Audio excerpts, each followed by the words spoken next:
5 मई 2024 की जो भगवत गीता सत्र हुई थी उसमें आचार्य जी ने श्लोक 4.23 मतलब अध्याय 4.23 श्लोक को समझाया। तो उस श्लोक में जो है वो शब्द जो हैं जैसे गत संग, मुक्त, ज्ञान विस्थित चेतस, यज्ञाचरत, कर्म, प्रविल्यते, तो ये सभी एक दूसरे के समानार्थी शब्द ही हैं।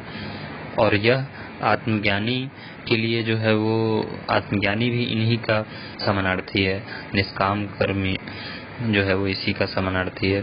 तो बात हमें जो है आचार्य जी कहना चाह रहे थे कि जो परिभाषा है, शब्दों की जो डिफिनीशन है वह बहुत क्लियर होनी चाहिए, तभी जो है वो हम फंसेंगे नहीं, वरना हम उलझ जाते हैं, हम शब्दों का गलत चयन करते हैं और चीज़ें हमें समझ में नहीं आती है तो हम द्वंद्व में चले जाते हैं। तो जैसे जो गत संग है तो उसके बारे में आचार्य जी कह रहे थे कि जो साधक होता है और जो सांसारिक होता है, साधक को स्वयं से मिलने में आतुरता रहती है, लेकिन जो सांसारिक है वो दूसरों से मिलने को आतुर रहता है, और गत संग ही मुक्त है। तो मुक्ति की भी जो है वो बात कह रहे थे।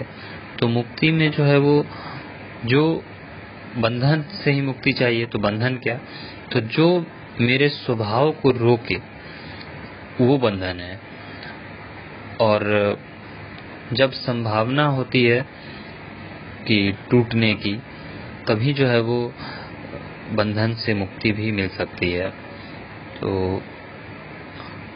अहम का ये देख लेना कि वह खुद से मुक्त हो रहा है, तभी बंधन से मुक्ति मिल सकती है। और जो जैसे यज्ञ हो गई, तो यज्ञ पे भी जो है वो आचार्य जी ने पहले जो कर्म योग हुआ था उसमें भी बताया था कि अपनी जो अहम की क्षुद्र कामनाओं को त्याग करके आत्मा की ओर बढ़ना। तो ये तो टेक्निकली सुनने में लग रहा है, तो इसे जीवन में कैसे उतारना है। तो जो चीज़ मुझे मेरे डर को कम करती है, जो मुझे अपने ऊपर निर्भर बनाने में सहायक होती है, तो वैसी चीज़ों का साथ देना है, वो यज्ञ है। उसी तरह जो प्रविल्यते है, तो प्रविल्यते में मिटना है, तो मिट जाना है, भूल जाना है। किसको मिटना है? अहम को मिटना है, अपने अहंकार को मिटाना है, जो मैं अपने आप को भी मान बैठा हूँ, जो अवधारणाएं मेरी हैं, तो उन अवधारणाओं को झूठा देखना ही प्रविल्यते है।